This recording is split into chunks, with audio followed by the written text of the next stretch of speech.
The new BMW 3 Series Touring in standard form, but here's the Alpina version. So this uses the M3 engine, 0 to 60, under 4 seconds. It's also got, obviously, X-Drive for added traction. Also, it's got some Alpina wheels, Alpina grille, and inside they've reworked it slightly to make it feel a little bit more luxurious. Here on the Audi stand, there are absolutely shed loads of new cars. I'm going to start with this. Now, you know the drill by now, people. So it's jacked up slightly. It's got some extra cladding to make it look a bit tougher. In terms of engines, we're talking diesel only. Yes, it's the SUV for people who don't like SUVs. Next up, we have a proper SUV rather than a jacked up estate car. No, actually, it's not really much of a proper SUV. It's more of an inflated hatchback. It's the Q3 Sportback. So you've got a sloping roofline compared to the normal Q3, so it's a little bit more sporty. That guy's in a serious hurry. I think he needs the loo. And does that affect rear passenger space? Well, come on. I think it looks cooler on the outside. On the inside, it's a little bit tighter for headroom, but you could live with that. This is the facelifted Q7, so it now has a grille similar to the Q8. More importantly though, it's also got the Q8 interior, so it now feels much more up to date. Now we come to Audi's 4 autonomous concept cars, which allow you to sit back and relax, and let the car do the driving for you. Now they all have AI in their name, so there's the A icon, which is for long distance stuff. You basically get in it and it'll drive you up the motorway. You don't have to do anything. Super relaxing, super luxurious. Then there's the AI Me, which is a little city run around. Then there's the AI Race, which is a super sports car. Now these cars have all been revealed before, but what's new today is the AI Trail, which is some hardcore off-roader, which also has some autonomous tech. If you click on the pop-out button up there, or follow the link below the video, you can watch my full in-depth video on that interesting car, because it could be Audi's Land Rover Defender for the year 2030. This is the new S5 Coupe. No longer is it a 3-litre V6 turbo petrol, it's a 3-litre diesel. 350 horsepower though. However, kind of leaving me cold. What's not though is this, the new RS7. So it has a turbo petrol, a 4-litre twin turbo V8 for that matter, 600 horsepower, top speed of up to 190 miles an hour. But I still wouldn't have this, because if you're after this engine, you're better off having it in the RS6 Avant. Look at it. This is super cool, love it with the wide wheel arches. The estate bodyline, it's better, isn't it? I'm hopefully getting one of these. Yes, will be my daily drive, I hope, but I need your help. Put your comments in the box below. Get Matt an RS6, and I'll send all of that off to Audi and see what we can do. Fingers crossed. Here on the BMW stand, the most important new car is this. It's the concept version of the next 4 Series. I can't actually remember its official title because I'm so unprofessional. But yeah, it gives you a good idea of what the production 4 Series will look like. Now, I'm not going to go into too much detail on this car here, because if you click up on the pop-out banner, you can watch my full in-depth news story on it. But I will show you some other cars here on the BMW stand. So here we have the new BMW M8, it's the competition. So 4.4 litre, twin turbo, V8, 625 horsepower, 750 Newton meters of torque, so a bit less than a Mercedes. Nice jacket. Get out of it, go on, go back to your own channel, Henry. God, the cheek of it, eh? So yeah, it does match, and I do actually like this paintwork. It's a kind of matte, chromy blue. Looks super cool. Now I'm going to be driving this car very, very soon, so make sure you subscribe to this channel, hit the bell icon, and I'll be doing a review of this wonderful M8. Here we have the new X6. This is not the best angle to be showing you really, because the X6 is all about the rear end. So come on, cameraman, in the wrong place. Look, look, look, look, look. This is what matters. You stand over there. God, having to direct it like this. See, this is what matters. Ow! I just opened the door into my arse. It's all right. This is a motor show, people. It's crazy. This is what matters. The sloping roof line and how much space there is in the back. Hopefully I won't whack her on the arse. There we go. Thank you very much. Good timing. Let's see if there's space in the back. Come in here. What does that sloping roof line do for headroom? Oh crap, it's very tight. I'm just about okay, but I don't know if you can see anything because it's very, very dark in here. Very dark. Speaking of which, Here we have an X6 in a new paint called the Banter Black, and it's basically the darkest material known to man. It absorbs 99% of all light. It's pretty much like a black hole, so light can't escape from it, and you can only see the outlines of the car. It's totally insane. I think if I get too close, I may get past the event horizon and then just turn into a whole stream of liquid plasma and never be seen again, so I'm not going to. But there you go, the darkest BMW X6 in the world, like ever.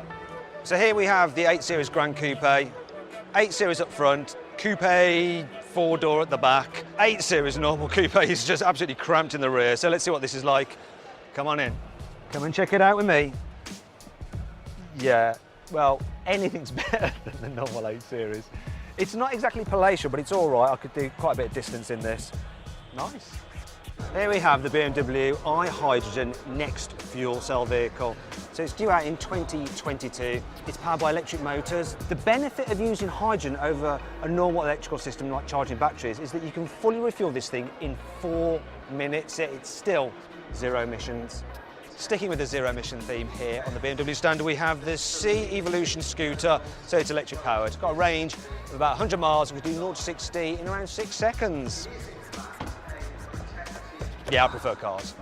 A few moments later. All right, yeah, we're going to stick with 2 wheels for now with this, the BMW Vision DC Roadster. It's a concept motorbike.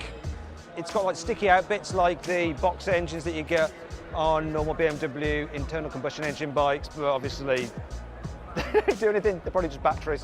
So I imagine looking at this thing is going to be super, super quick and probably quite lethal at the same time. But not for the environment, which is the main thing, because it's electric. Now, if you're a car reviewer that gets a lot of hate on YouTube, you might want one of these. It's an armoured X5, so it's got protective glass, it's got sheet armour in the body panels as well, but it just looks like a normal X5. For instance, if I open the boot, you will see that it's only the passenger cell which is armoured. Now, this does all add weight. This thing can weigh up to 3.5 tonnes. That's why it's powered by the 4.4 litre twin-turbo V8 from the M850i. You can still do 0 to 60 in under 6 seconds. Now, I'll just demonstrate the armour, so I'll just get my gun. And if you look, the damage that I've done to the body panel is it's all shattered, but none of my rounds have made it through. I mean, I was just using a Glock. 30 minutes, and I'm going to get photobombed. Oh, it happened! I knew it was going to happen. But like I said, this car is drawing a lot of attention. Anyway, let's check it out on the inside. I fucking love the interior design of this little thing. I've never seen so many screens. I mean, it's kind of like the Mercedes A-Class, but they've added an extra screen beyond that. It's super, super cool, and you've got a little wood trim here and here, and it feels pretty nice. And look, it's a bit like the Audi e-tron, but actually better position. You've got rear view cameras instead of door mirrors. I think Honda's done a cracking little job on this thing. Oh yes, I think I actually want to buy one myself. Should I buy one? Let me know. I'm quite surprised how much room there is in the back of this thing. Look, this guy sat next to me and he's totally man-spreading, but I'm still fine. I'm not complaining. Knee room's good, headroom's good. What's not to like, eh? So here's the engine bay. Sorry, motor bay for the new Honda E. With all the workings in there, and your charging points here. Oh my God, that's so complicated. There's going to be no car DIY maintenance in the future, is there? So if you want to buy one of these things, you can actually order it now. They start from just £26,000 with a government grant or £300 a month on PCP. We're going to start with the sensible here on the Hyundai stand, and then things are going to get more and more ridiculous. So yeah, the sensible. The new i10, so it's lower, wider, a bit more spacious than the old car. It's got a cooler, more modern design. A big infotainment system inside, but it's still very, very good value for money. And you can get it with 2 engines. There's a 1 litre and a 1.2 petrol. Ooh, lovely. You can also get a super economical version with a high ratio gearbox for cruising super efficiently down the motorway. This is the Hyundai Nexo, so it's a fuel cell car. It has 160 horsepower from its electric motor, and you can actually fill it up with hydrogen in just 5 minutes, and that'll give you a range of 666 kilometres. So that's the number of the beast. The price is quite beastly as well, £62,000. Though actually inside it does feel quite premium. 2 huge infotainment displays, lots of space. So yeah, if you want to go zero emissions but be able to travel a long distance, hydrogen fuel cells are the way to go. Motor shows are all about timing, and on this occasion my timing was off. Underneath here is a car that was previously uncovered and now it's covered. It's called the Veloster NETCR, and it's basically Honda's first electric race car. It's got a mid-mounted motor, drives the rear wheels, you can do 0 to 60 in 3 seconds, tops out at 170, but its range is only 25 miles because obviously you're going to be thraping it. Yep, it's going to race in a special electric car racing series. Let's go somewhere else. Thankfully, I haven't missed the boat on this car. Hyundai aren't unveiling it then, covering up again to re-unveil it like that Veloster N. Anyway, what you got here is the Hyundai 45. It's a concept car showing what future cars will be like, even though it's actually harking back to cars from 45 years ago, hence the name. It's got some rear-mounted cameras there.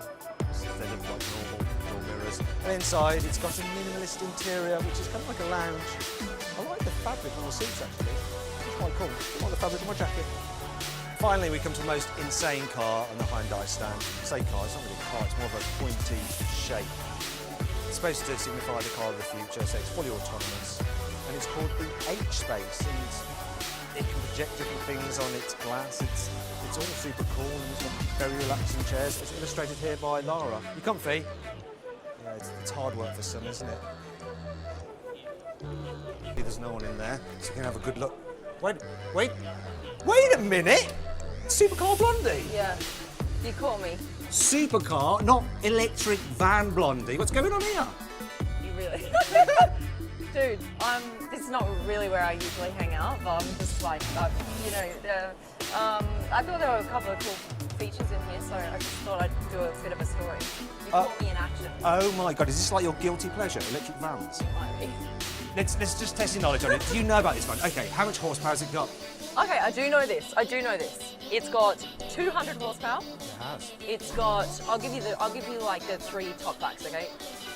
200 horsepower, 250-mile range, and 90 kilowatt-hour battery. Oh my God, she bloody knows it all. Boom! She just totally smashed that. Well, there you go. It's Supercar Blondie / Super Van Blondie. Okay, So can you just leave me to my bed now, please? it's just so odd. Wasn't expecting that. So guys, this is the paint scheme. I reckon you should have that AMG GLB 35 in. Looks super cool. And this is the A-Class you should have. You don't want a diesel, but you need good economy because this is the new 250e plug-in hybrid. You've got a 1.3 litre turbocharged petrol engine combined with an electric motor, and that gives you 218 horsepower, so 0 to 16 6.6 seconds. But you have an electric-only range of around 50 miles, which means that when you combine that together, and if you're clever with plugging in and charging it, you might be able to do 200 miles per gallon out of this thing. This is the ESF safety concept. It's basically a test bed for Mercedes' future safety tech, and it's based on a GLE, but it has features such as a retractable steering wheel and pedals. It's fully autonomous as well. It has a light in the sun visor, which when you put it on, mimics that of normal sunlight, so it increases your alertness. Then it has a digital display in its grille, and it also has a display in the back window, and it can use that to communicate with other road users to tell them what's going on. Finally then we come to this, the EQS concept. So it's effectively an electric S-Class, although Mercedes aren't calling it that. More like a Tesla Model S rival.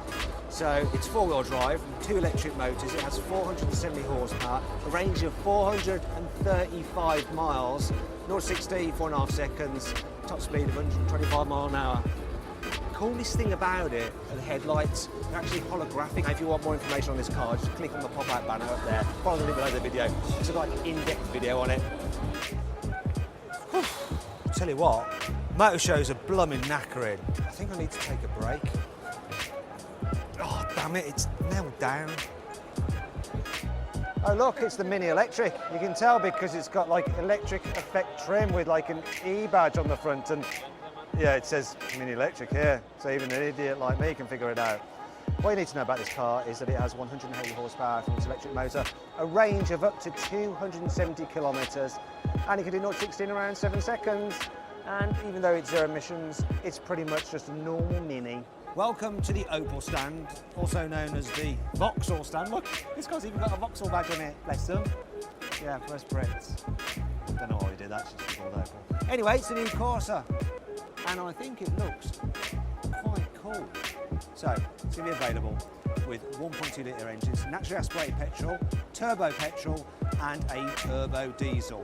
Now, this isn't the only version they got here, there's another one. And this is it, the e-Corsa. Actually, this is just its 50 kilowatt hour battery pack, which will give you a range of 330 kilometres. So this is the e-Corsa actually, and it looks like the normal Corsa, but they've added some extra trinkets to make it look a bit more upmarket and expensive, because it is more expensive. This thing's going to start from £32,000. Still, it does have 140 horsepower and do 0 to 60 in 8 seconds, and of course you feel smoke because you're emitting absolutely nothing because there's no tailpipe. Opel is also showing off the facelifted Astra. Now this is the hatch version, so they've done some subtle styling tweaks, improved the aero for improved efficiency. They've also tried to make it feel a little bit more upmarket inside and retune the suspension for added comfort. And over here, they've done the same thing with this, which is obviously the estate version. And that's all I have to say on the matter. Oh, look at this. It's an old Corsa GT from the 1980s. I don't just want to jump in it and go joyriding. So this little thing, it's only got a 1.3 litre engine with 70 horsepower, but because it only weighs 800 kilos, it's actually quite nippy. Though you won't want to crash in it because it's so flimsy, you'd end up dead. New cars, way safer. You kind of forget that. Porsche is showing off its new Taycan here in Frankfurt, and here we have the turbo, which of course isn't a turbo, this is electric. This has 680 horsepower and a range of 280 miles. That's a little bit too slow for you. We have the Turbo S over here in white. So this has 760 horsepower, getting 0 to 60 in 2.8 seconds. It's not a turbo either. It's not even an S. Don't know why they did that. Here in the back seats of the Taycan, it's got enough room, but it doesn't feel as spacious as a Panamera. This back seat actually is quite upright. Yeah, better than 911, obviously. It's really insightful journalism, isn't it, here? Let's see if we can step it up for the front of the car once these guys disappear. So here in the front of the Taycan, it feels suitably high-tech. I do like the way that they've kind of got traditional Porsche look to the dials, the way it's concave, but it's fully digital, and you've got an infotainment screen there as well, and controls here, which are all touchpad, a bit like an iPad really. It is pretty nice. Now this guy sat next to me is called Hans, and he's put in an order for one of these already, but he may cancel it if he doesn't like the car. So the question is, are you going to keep your order? Well, I'm not sure yet. I had to make a down payment of 2,500 euro. So what you're going to do, because it's going to be what, about 130,000 euros, which is quite a bit more to pay. Even more, 150,000. Oh, okay. More 150,000. And if you play around a little bit, you can end up with 200,000. That's classic Porsche, isn't it, with the options? So I need to know, are you probably going to the range to 162 miles? Yay, party on, amazing.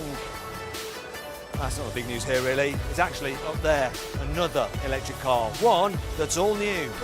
Well, here it is then, finally, the ID.3. It is Volkswagen's first ever built from the ground up all electric car.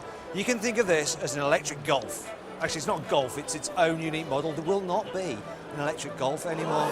But if you want a Golf-side electric car, here we go, this is it. So, range, 340 miles. That's pretty blooming good. 0 to 60, 8 seconds. That's fairly nippy. And inside, it feels modern. Let's go check it out. I'm actually going to start off in the back seats because there's people in the front, but that's good because it shows you that even with someone sat in front of you, there's decent legroom in the back of this car. It feels roomy, and because it's electric, there's no hump in the floor like you get with a Golf for the exhaust system or the transmission tunnel for the four-wheel drive system on all four models. So yeah, all right in the middle too. The seats are a little bit cheap feeling though. I think they're supposed to feel sort of recycled. Yeah. Also, that is cheap-ass materials up there. Bit of a shame because the design is kind of cool. Headroom's all right for me. We need to check out the front though, so I'm going to need to get these guys out of it. Maybe if I do a sneaky fart, they'll want to leave. Well, there you go. The old fart ploy worked. The guys have buggered off.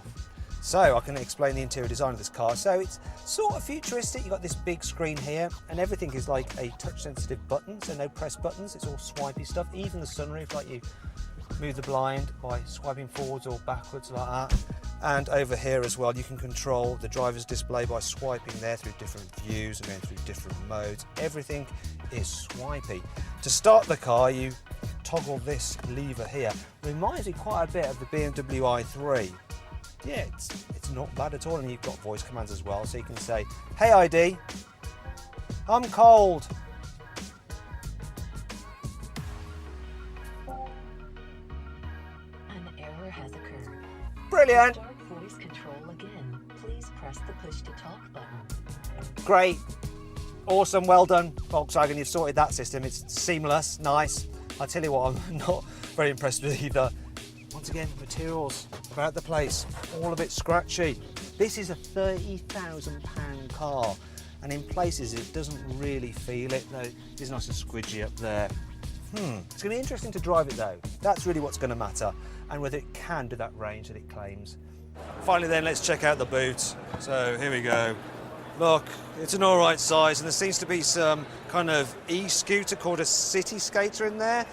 Great for in Europe, or Frankfurt, such as here, where people whiz around on e-scooters. Not in the UK, where they're actually illegal. Good old UK. The ID3 is the first of a range of all-electric cars coming from Volkswagen. And there's some concepts down there which hint at what we can expect. So, oh look, a dune buggy, some form of MPV, less exciting, some SUV, which people will love obviously, but my favourite is an electric camper van, and beyond that is some form of electric saloon, which is kind of a bit meh. Welcome to the Way stand. Now, unless you're Chinese, you probably haven't heard of Way, because, yeah, it's not in Europe. But from 2021, they plan to come to Europe. And here at the Frankfurt Motor Show, they've got two concept cars. There's the Way S, which is a sporty mid-size SUV, and then there's the Way X, which is a larger SUV. Both are electric, and both have decent performance. 0 to 60 in under 5 seconds, top speed of over 150 miles an hour. Yeah, exciting, especially if they actually make it to production. Anyway, as you were, ladies. Now, I haven't quite finished on the Way stand because I want to show you this. This is the VV7. It's a plug-in hybrid SUV, which you can actually get in the Chinese market. So this could come to the UK, but over here they've got something new. It's a sportier version of that car, which has been worked on by Brabus. So they're giving it some larger alloy wheels, some cool pearlescent white paint, carbon fibre extra bits, and I'm gonna have a look inside because the interior is sort of familiar. It's got a Mercedes vibe going on. You look at the layout of the centre console, the dials and stuff like that, and with the carbon fibre, it reminds me of a Brabus Mercedes. So, you know, it's no surprise really, is it, because of that association with Mercedes. I quite like it. This is just a concept for now, but they will put it into production. Once again though, just in China for now. Just one last car to show you, it's just beyond here. It's so cool. Can I just go in there? No, it's this way. Oh no, so close. Like the most exciting car at the entire show just got caught out. It was obviously the manufacturer that got Z in its name.